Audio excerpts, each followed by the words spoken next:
गणपती बाप्पा मोरया। तर आपण समाजात बऱ्याच वेळा बघतो कोणत्याही व्यक्तीनं, मग ती पुरुष असो, स्त्री असो, मुलगा असो, मुलगी असो, घरचा असो किंवा बाहेरचा असो, त्या व्यक्तीनं जर चांगलं कार्य केलं, चांगली कामगिरी केली तर आपण त्या व्यक्तीचं कौतुक करतो, त्याला शाबासकीची थाप देतो आणि या कौतुकामुळं त्या व्यक्तीला एक अंगात वेगळी ऊर्जा तयार होते।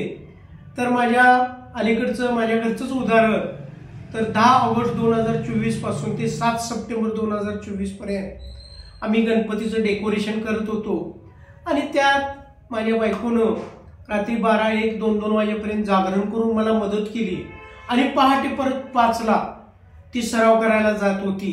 योग्य ती विश्रांती मिळाली नाही, सरावात देखील बऱ्याच वेळा खंड पडला, तरी पण कराड येथे झालेल्या रविवार दिनांक 8 सप्टेंबर 2024 रोजी 10 किलोमीटर मॅरेथॉन स्पर्धेत तिने दुसरा क्रमांक मिळवला आणि ती 10 किलोमीटरची रेस 52 मिनिट 53 सेकंदामध्ये पूर्ण करून दुसरा क्रमांक मिळवला।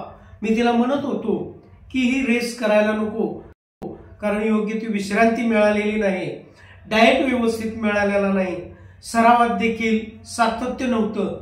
तरी पण माझी बायको म्हटली की काय होईल ते होईल, आपण ती रेस करायचीच आणि खरोखरच तिनं रेस पूर्ण करून टायमिंग देखील चांगलं दिलं आणि खरोखर माझ्या बायकोला माझा सलाम आहे।